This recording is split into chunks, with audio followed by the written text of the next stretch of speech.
Yangi axsi tenoriyalar davri axsida hozir 5 ta bo'limdan iborat. Shundan bittasi bir ilmiy markaz xalqaro. Xudo xolasa bu yerda bu kitoblarimiz hammasi joy-joyiga albatta diniysi bor, albatta dunyoviy.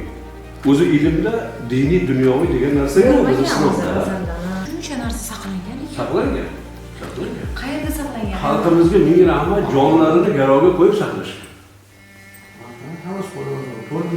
Demak, xususiy manbalarda yig'ilgan. Bularni odamlarini olib kelishyapti. Tarixdir, diniy mastur, yo bo'lmasam tabobatdir, ko'rishmagan.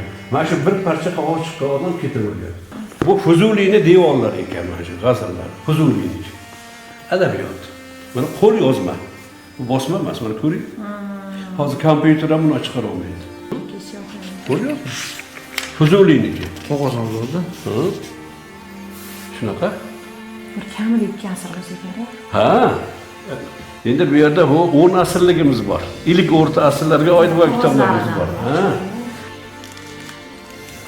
Hozir qancha endi sanalganmi? Qancha kitob bor bu yerda? Hozir 4 mingtadan ham oshdi.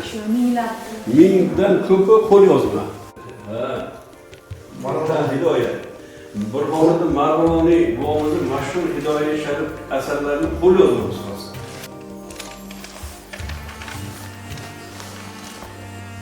Mana endi mana 1580-yilda Akbar Shoh bosh vaziri Abul Fazl Fazliy Hindi Obodiy yozgan Mavlonning kalendari asl nusxasi. Bu demak o'sha tomondan olib kelingan. Asli bilan Hindiston aloqasi buni Keyin o'rnatilgan. Keyinroq. yo'q, aloqa uzilmagan. Endi Akbar Shoh Avlod Spojalardan Shunaqami? o'zi shunaqa. Surishtiribman. Buvimiz avlodlar. Mahmud Azam buvimiz istiqomatlari mana shu yerda bo'lgan.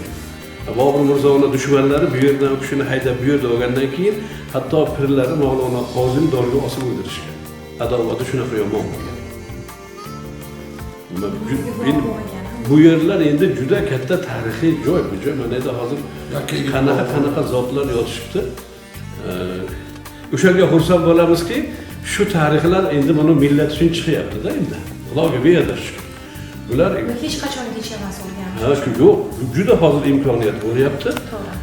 Biz ham o'shanga qarab turmay, butun xalqimiz ham ajoyib shu narsalarni o'zlari olib kelib berishyapti. Saqlashgan ota-bobolardan boshqasidan Xudoga shukur.